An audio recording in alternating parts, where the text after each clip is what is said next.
welcome Jack Ma. Thank you. Thank you. Thank you. We've all become very cognizant of Jack and his story. And when Alibaba went public with the largest IPO in history, we knew a lot more about him. So I want to talk about his personal story. I want to talk about how many times he tried and failed and what kept him going. I want to talk about where he is today and how he got here, and where he is going and how he expects to get there. And if he gets there, what will it all mean for him and for the people that he wants to inspire? So I begin with this question, though, Jack. Why are you back at Davos? It's a long break for 7 years. I think my last trip here was year 2008. But I was coming for year 2001 for the Young Global Leader for Tomorrow. And remember, I never heard about the Davos when I came.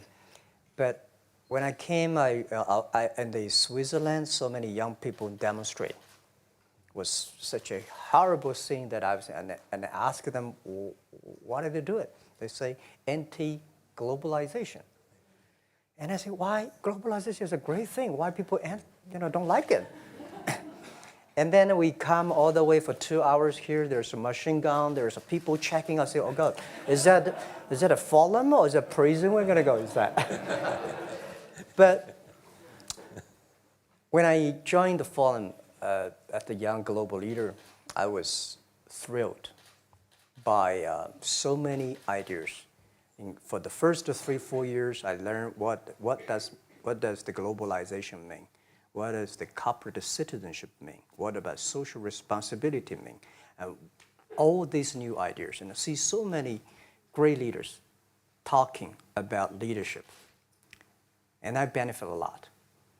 And the year 2008 and 2009, when the financial crisis came, I think it's better go back to work, because we can never win the world by talking. So go back, spend 7 years. Now I come back, I think it's time to do something return. Because I learned so much. Let's talk 12 about years that. ago. So why I should not talking to the young global leader of today, sharing with them how we've gone through. Okay. So that was the thing. Let's start with where you are today. Just how big is Alibaba? How many people come every day? How many people come in a week? How fast is it growing? Yeah, we have over 100 million buyers visiting our site, shopping our site every day. And we created 100 million every day. We created 14 million jobs for China, directly and indirectly. And we grow from 18 people to 30,000 people, 18 people in my apartment, to now we have a 4 big campus. Compared to 15 years ago, we were big, but compared to 15 years later, we're still a baby. And how big will you be 15 years from now? I think 15 years ago, I told my team that 15 years, in the past 15 years, we grow from nothing to this size. And 15 years later, I want people to know about Alibaba, know Taobao, because it's already everywhere. I want 15 years ago when we talk about what is e-commerce, why small business can using this e-commerce, this internet, can do business across the nation. And I hope 15 years later, people forget about e-commerce because they think it's like electricity. Nobody thinks it's a high tech today. Now, this is something that I don't want 15 years later. We still walk on the street talking about why and how e-commerce can help people. Talk about the IPO. Did it exceed your expectations? Well, it's a pretty small IPO, 250. Yes. Yeah. The largest IPO in the history of Wall Street. We raised. And number 2 was a Chinese bank. Thank you. I remember year 2001. We went to raise some 5 million, 3 million venture capitalist dollars in the USA, and got rejected. And I say we'll come back raising a little bit more. But I think, what we think more about is for $25 billion, how we can spend the money efficiently, because this is not the money, this is the trust from the world, the trust from those people. They want you to do better jobs to help more people. They want to have a good return. So I think gives me more pressure because when our market cap is bigger than IBM, for a certain day we're bigger than Walmart. We're one of the top 10, 15 largest market cap company in the world. I told my team and myself, is that true? We're not that good. Because years ago, people say, Alibaba model is terrible. Does not make money, have this and that, all the big bad things, because Amazon is better, eBay is better, Google is better, and there's no such model like Alibaba in the USA. So I told myself and people, we were better than people thought. But today, when we are that big size, I said, no, we are not that good as people thought. We're just a company 15 years old. Average age is 27, 28 years old, young people. We're doing something that human beings have never tried. So I want to talk about the future. Let me take you back to when you were born in Hangzhou, where the headquarters still are. Yep. And your campus is there. You don't have a loot, don't move your loot. Your headquarters roots are there. Yeah, you found it there, loot there. You grew up in the 60s. 64. Born in 64. That was the time of the Cultural Revolution. Yeah, it was the end of the Cultural Revolution. It was, well, my grandfather was a tiny landlord, was considered, after liberation, was considered to be a bad guy. So I was, I know how tough it was when I was a kid. You tried to get into 3 colleges. Mm-hmm.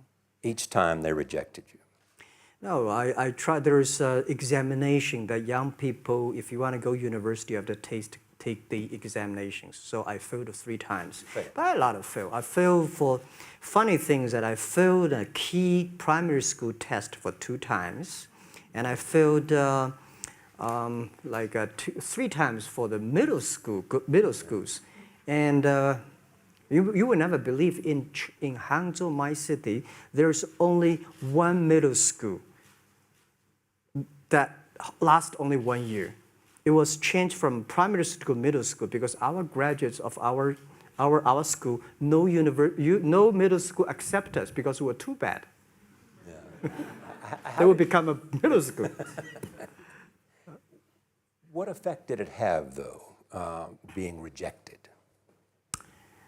Well, I think we have to get used to it. We're not that good. Even today, we still have a lot of people reject us. I think when I graduated from universities, and before I, for 3 years, I tried to fill in the universities. So I applied jobs for 30 times, got rejected. I went for a police. They said, no, you're not good. I went to even the KFC. When KFC came to China, come to my city, 24 people went for the job. 23 people were accepted. I was the only one guy. And we went for police. 5 people, 4 of them accepted. I was the only guy that I received it. So to me, being turned down, rejected. Oh, by the way, I told you that I applied for Harvard for 10 times, rejected. I know I'll be rejected. I just don't want to say that. Yeah, sorry now. 10 times you wrote them and said, I'd like to come to Harvard. Yeah.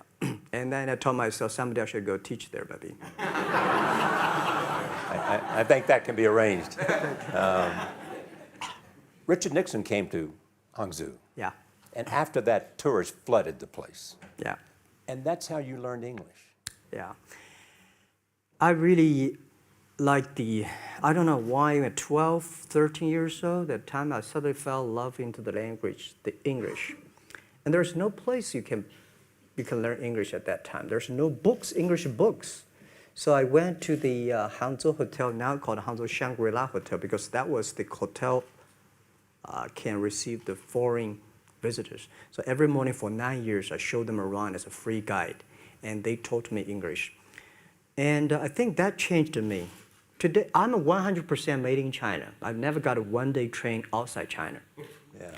And when people talk to me, say, Jack, how can you speak English like that? Why sometimes you talk like an Western guys? I think that was the 9 years.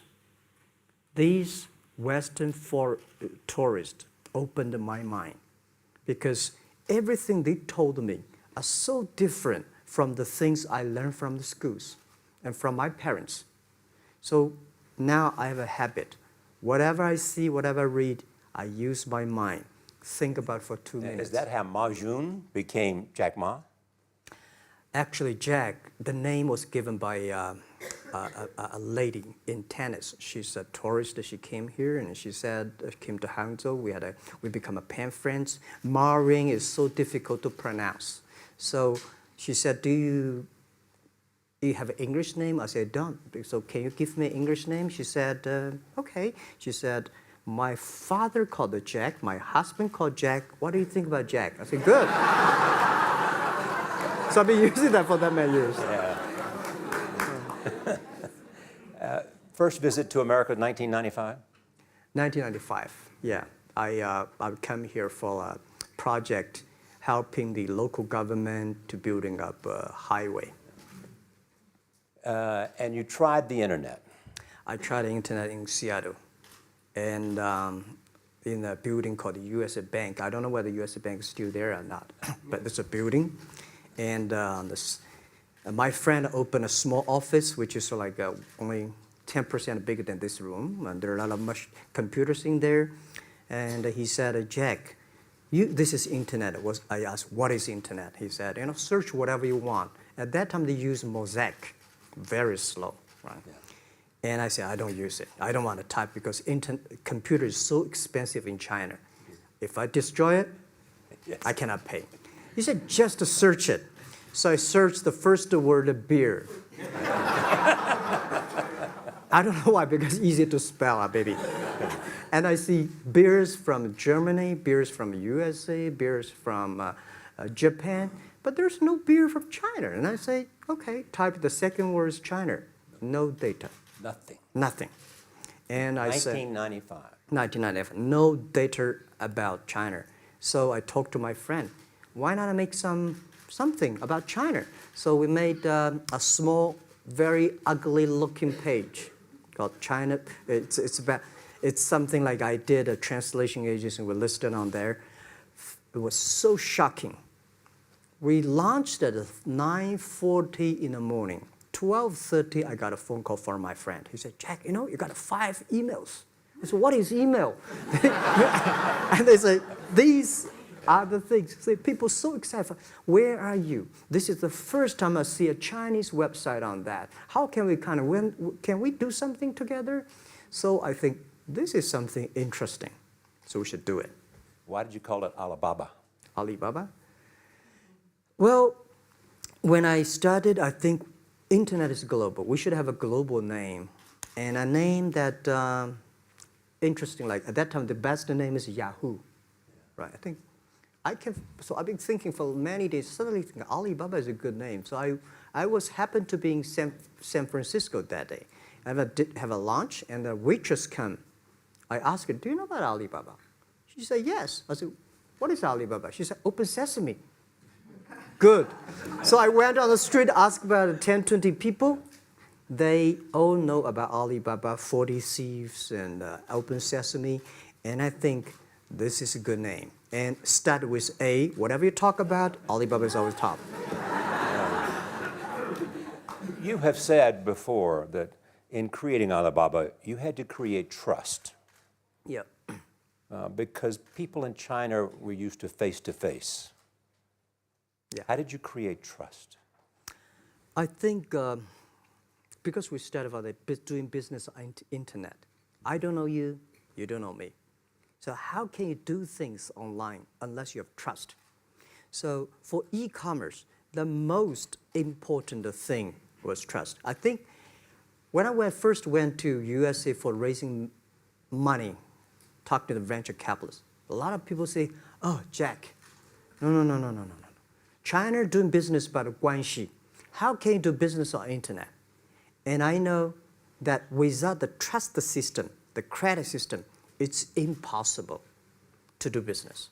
So in the past 14 years, everything we do is trying to build up the trust system, the record system. Well, Charlie, I'm so proud today when I talk to the young. Today in China and in the world, people don't trust each other. The government and people and media and everybody think, this guy's cheating. But because of e-commerce, we finish 60 million transactions every day. People don't know each other. I don't know you, I send products to you. You don't know me, you wire the money to me.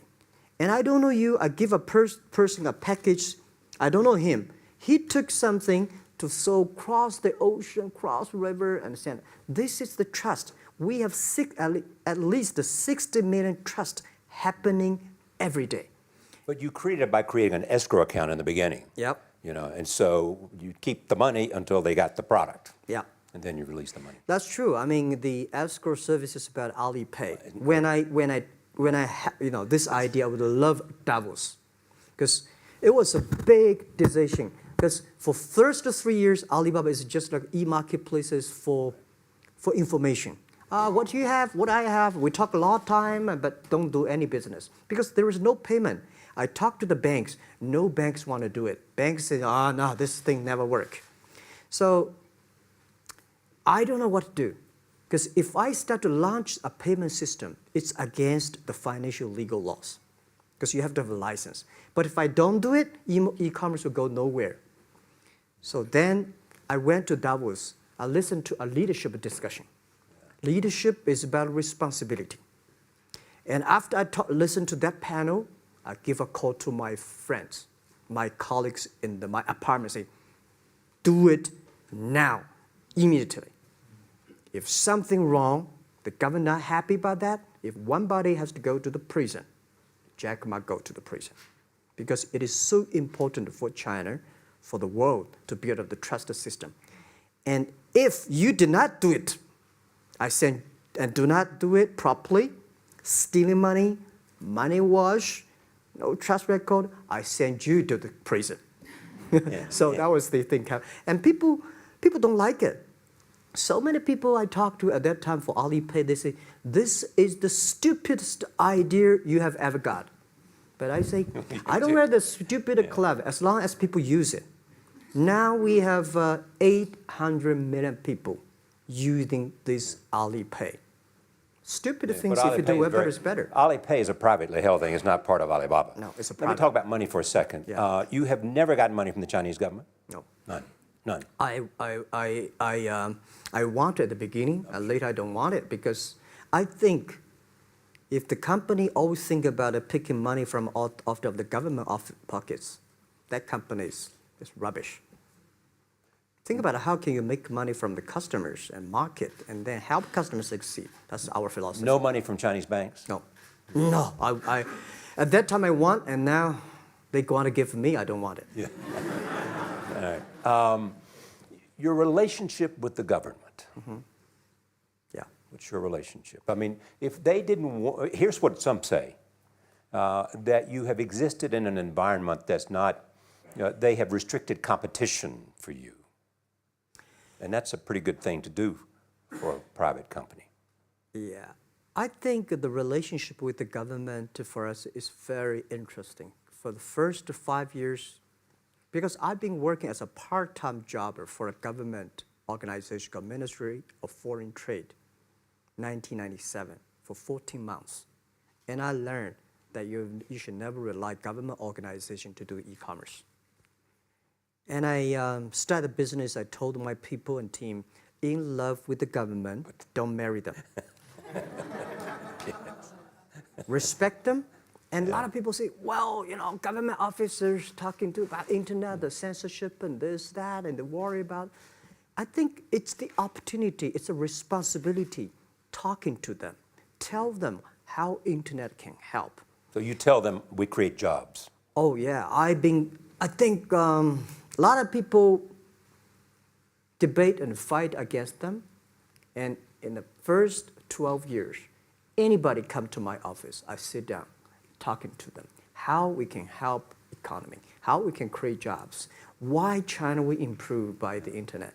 I think because internet that time is new to any government. And if you convince somebody, and you have the chance. So today I'm very talkative. That probably, this is why I talk to so many people. So, I mean, if the government comes to you and asks you to do something for them. Normally, when government comes say, Jack, can you do this project? I say no. I say no. I can introduce some friends who are interested in doing that for you. But if they continue to want me to do it, I say, okay, I do it, but I don't charge. I hope next time don't come to me again. But recently, we help some government organizations do it. For example, every spring festival, the train ticket is so difficult. Hundreds and thousands of farmers work in the cities. In the spring festival, they go to the hometown. But when they order tickets on the other way, the whole system crashed for 5 years. So I told my young people, go support them. Don't charge anything. Because I don't want to see millions of farmers go back to city and they cannot buy the tickets. So it's something that it's not for money. It's something it's not for the government. It's for the millions of people. They can buy tickets in the snowy night and they don't have to wait. They just use mobile phone, online, they get ticket. One way stop along the route to where you are in that big IPO was Yahoo. Jerry Yang gave you invested $1 billion. Yeah. $1 billion. Yeah. It turned out to be a pretty good investment for Yahoo. Yeah. But one time after another, you raised this money on your own outside of China with investors. Yeah, I'm very thankful for all the investors because 1999, year 2000, and even at the Yahoo time, a lot of people say this Jack is crazy. He's doing something that we don't understand. A lot of venture capitalists give you money because there is such a American model already there. But they say, Alibaba, we don't see this kind of model, right? They say Jack's crazy. Yeah, this is crazy guy. I mean, I remember my first time in Time magazine, they call me Crazy Jack. And I think crazy is good. We are crazy, but we're not stupid. We know what we are doing, but if everybody agree with me, if everybody believe our idea is good, we have no chance. So that's the money we raised. We're very thankful. So when our investors make a lot of money, I feel proud and honored. As you know, in the United States, issues have risen about privacy. Yeah. Google and Apple, and questions of whether the government should have access to files. How do you handle that if the Chinese government says you know a lot about people? You have transactional relationships with lots of people. And they say, we want to see your files. Well, so far, I don't have this kind of problems from Chinese government. And I told them, any government, if you come here for the national security, anti-terrorist, well, anywhere, anti-terrorist, we work together. It's a criminal, we work. But rest of that, no. I said, we are a business. The data is so precious because we don't know how. Because if we give to anybody, it's going to be a disaster. And also about privacy issues. I think, just like hundreds of years ago, people say, I would rather put money under my pillow rather than put in the banks. But today, banks, they're special. They know how to protect money much better than you do. Privacy issues, all these kind of securities, today, we may not have the solutions. We don't have the answer. But I believe our young people have the solutions. In the next 10, 20 years, there will be breakthrough on that. And I'm fully confident on that. Your life is a testament to the idea that nothing is impossible. That if somebody says no, you say it's just the beginning. Where does that come from? Well, at the beginning, I never thought, I thought when I was young, I said, everything's possible. Now I know not everything's possible. When you have something, you have to think about, you have to consider about the others. You have to consider about the customer, society, your employees, your shareholders, society. There are so many things that I think if you continue to work hard, there's possibility. And I just feel that I'm enthusiastic about what we are doing. At the beginning, for the first 5 years, I just want to survive. And 5 years later, I think... That's 2000, from 90... Yeah. But later, I think, wow, so many people's life changed. I was so excited, you know, for the first 3 years, we made zero revenue. Zero revenue. But we are so excited to continue to work. You know what happened? I remember many times when I go to a restaurant and have dinner, somebody came, when I was trying to pay the bill, the owner of the restaurant came to say, "Sir, your bill is paid by someone." And the small note say, "Hey, Mr. Ma, I'm your customer of Alibaba Group, Alibaba platform. I made a lot of money, and I know you don't make any money. I pay the bill for you." Yeah. And I remember one day that I was sitting somewhere in the coffee, somebody sending me a cigar. I don't smoke cigar, but there's a note, "Thank you very much, I'm your customer." And I remember in the Taobao days, I was at the Shangri-La Hotel in Beijing. When I get on the taxi, the man who opened the door for me, the boy at the gate, he said, "Jack, thank you very much. I'm service here. My girlfriend makes more money than I do on your site." And this is something that you know, that it's not amazing. If you don't do it, nothing's possible. If you try to do it, at least you have the hope. The revenue comes from advertising and a smaller amount from transactional fees. Yeah. Most of it from advertising. Tiny. Tiny from advertising? Tiny from advertising, tiny from transactions, because we need big mass. Now we have more than 10 million small business power sellers selling our site to everywhere. So the transactions we have is second after Walmart. So tiny. Second after Walmart. Yeah, tiny of the of the money already make us big. So, you know,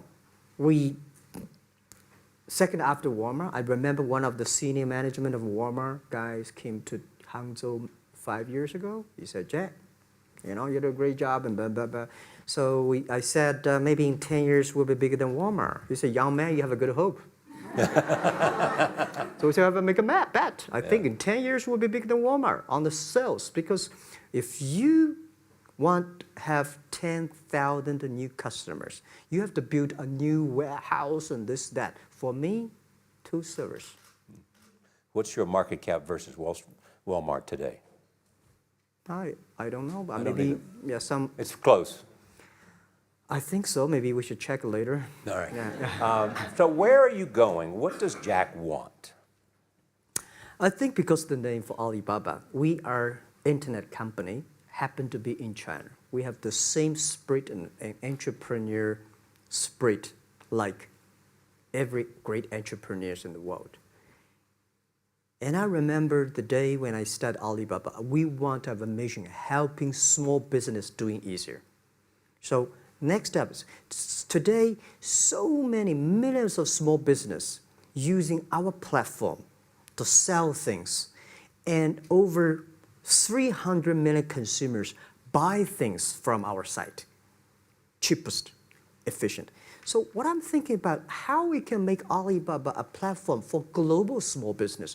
My vision is that if we can help a Norway small business can sell things to Argentina, and Argentina consumers can buy things online from Switzerland. And we can build up, which I called, I don't know, maybe not right word, called EWTO.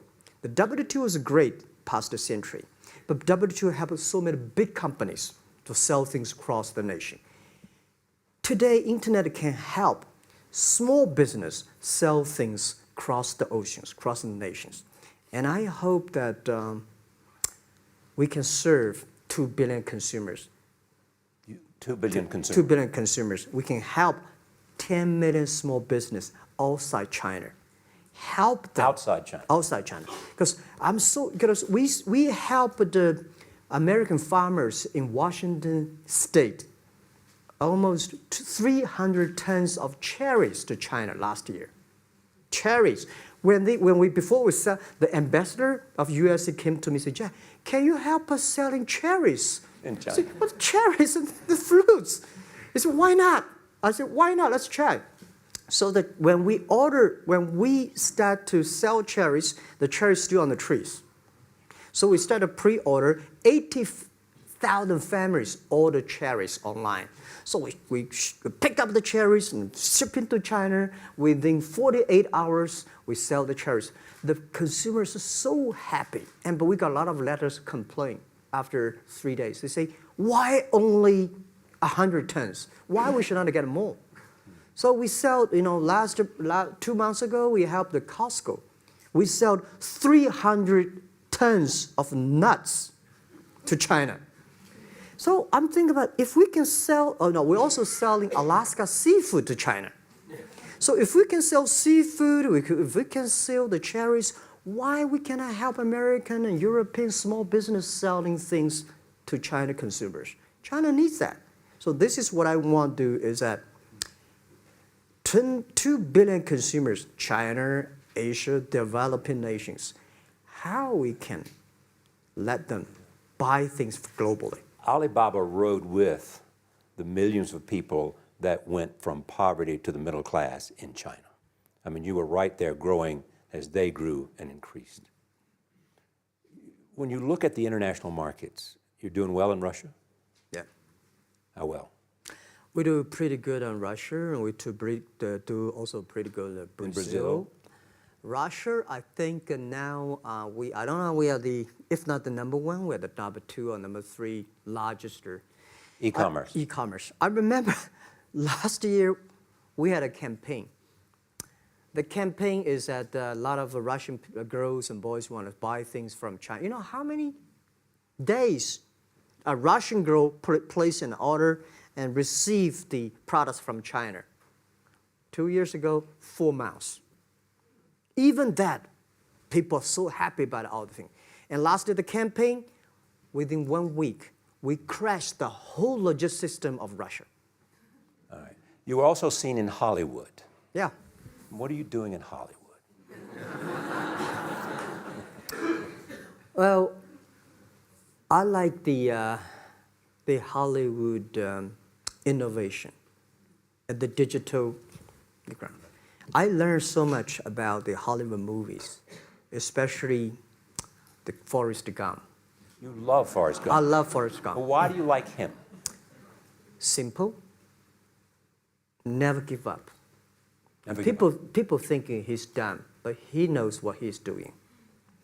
And I was very depressed the day, year 2002 or 3 in the States, when a bit earlier than that. I was very depressed when I could not find out a way for the internet. And then I watched the movie in my friend's home, Forrest Gump. When I see him, I think, this is the guy we should learn from. Believe what you're doing, love it, whether people like it, don't like it, be simple. And like the word, life is like a box of chocolate. You never know what you can get, right?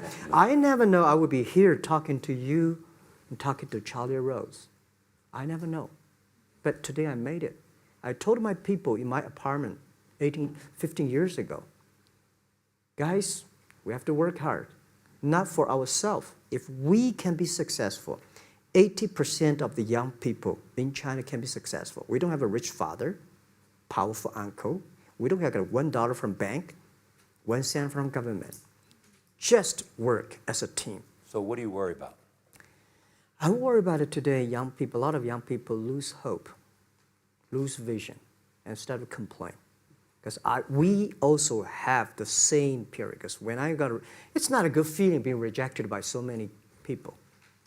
We also depressed, but at least later we find that the world has a lot of opportunity. How you see the world, how you catch the opportunity.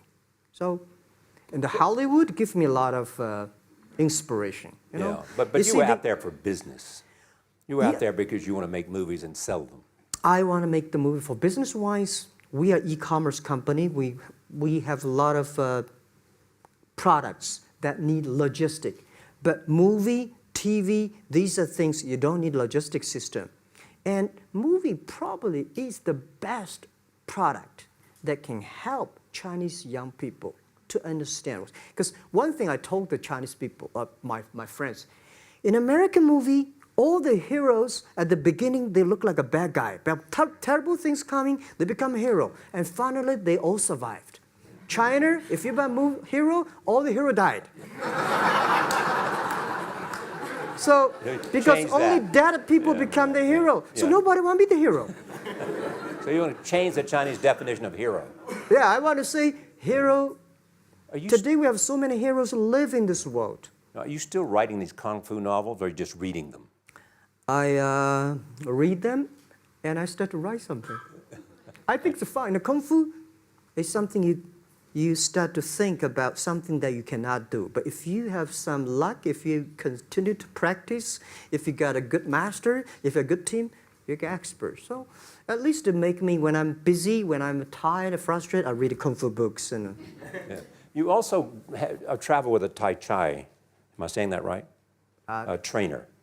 Tai Chi? Tai Chi. Tai Chi. Tai Chi, yeah. What does that do for you, other than keep you in good health? I love Tai Chi. Tai Chi is a philosophy about yin and yang. Yeah. Tai Chi is about how you balance, how you work, like a competition. People say when I compete with eBay, say, you hate eBay. No, I don't hate eBay. It's a great company. You know, they come, I go. You know, Tai Chi is like, you fight here, I go over there. You put it on the top, I go to down, right? So it's a balance, right? You are heavy, I'm small, you know. When I'm small, I can jump. You're heavy, you cannot jump. So the Tai Chi is about a philosophy. I use in Tai Chi philosophy in the business. Calm down. There's always way out. And keep yourself balanced. And meanwhile, don't try to because business is a competition is a fun. Business is not like a battlefield. You die or I win. Business, even if you die, I may not win. Right? So it's about fun. So Tai Chi gives me a lot of inspirations. But you want your life and you want this company, Alibaba, to change the world. And you're changing the world if, in fact, you provide a forum for buying and you enable people to earn a living. Yeah. But also, you believe that Alibaba ought to change the lives of women. So what are you doing? At first, I think many years ago, I want to change the world. Now, I think if we want to change the world, we change ourselves. Change ourselves is more important and easier than change the world. And second is that I want to improve the world. Because it changed the world may be Obama's job. Because my job is to making sure that my team are happy. Because my team are happy, they can make my customer happy. If my customer, they are all small business. When they're happy, we are happy. About women, one of the secret source for Alibaba's success is that we have a lot of women. What percentage of women Well, among one Alibaba day employees? before, I think 2 or 3 months before we IPO, there's American journalist come to our company. She asked me a question. Jack, I've seen so many women in your company. I say, what's wrong? We have later we find that we have 47% of the employees of our company are women. How many? 40? 47% of our company are women. And we actually had a 51 because we acquired some company these days. They have more men, so balance that.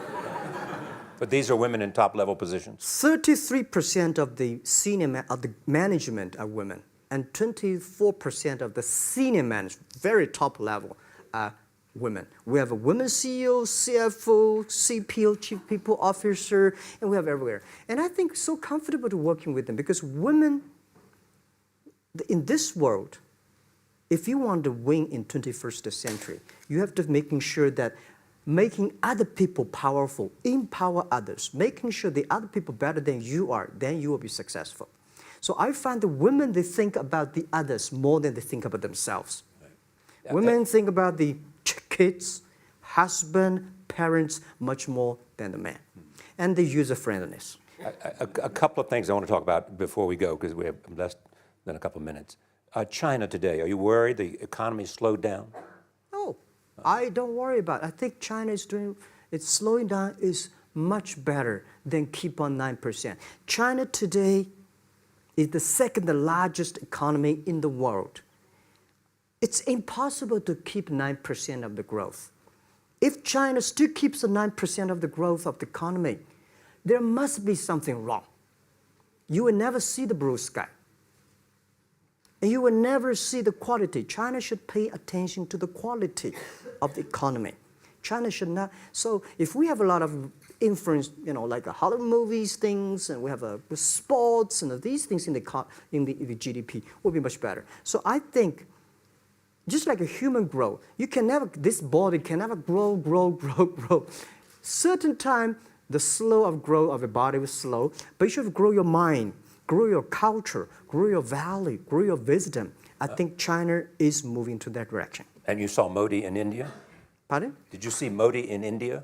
Not yet. I'm looking forward to that. So you'll go to India. Yeah. Finally, there's this. You're one of the world's richest people. Your company is one of the world's richest companies. What do you want beyond Alibaba? Well, about richest people, I was really not happy in the past 3 months when people say Jack Ma is the richest people of China. Global celebrity, they said. No, I'm not. When I started the business, you are. I never thought, because how many? Yeah, maybe I am. But I think 15 years ago, in my apartment, my wife was at that time one of the 18 founders. I asked her, "Do you want your husband to be a rich person?" I never said rich person in China, rich person in Hangzhou. Or you want your husband to be a respected person? She said, "Of course, respected." Because she never believed, and I don't believe we'll be rich people. We just want to survive. But I believe when you have $1 million, that's your money. When you have $20 million, you start to have a problem. You worry about inflation, which is stock to buy and this, that, had it come. When you have $1 billion, that's not your money. That's the trust society gives on you. They believe you can manage the money, use the money better than the government and the others. So I think today, I have the resources, do more things. With the money we have, with the influence we have, we should spend more time on the young people. And I would say, someday I'll go back to teach, go back to school, spend time with the young people, and sharing with them what I done. So the money is not mine. I just happily and having these resources, then I want to do a better job. Just tell them your story. Yeah, tell them the story and tell them that if Jack, I don't think in this world there are a lot of people be rejected more than 30 times. If we, the only thing we never give up, the only thing we're like a Forrest Gump, we keep on fight. We keep on changing ourselves. We don't complain. Whether you were successful or not successful, I find that people, when they finish the job, if they make the mistake, if they fail, if they always complain the others, this guy will never come back. If the guy only check himself, yeah, something wrong with me here, something wrong with me there, this guy has a hope. Jack, on behalf of everybody in this audience and a television audience around the world, thank you for taking your time to be with us. Thank you, Ray. Thank you. Thank you. Thank you. Thank you. Thank you so much, Rob.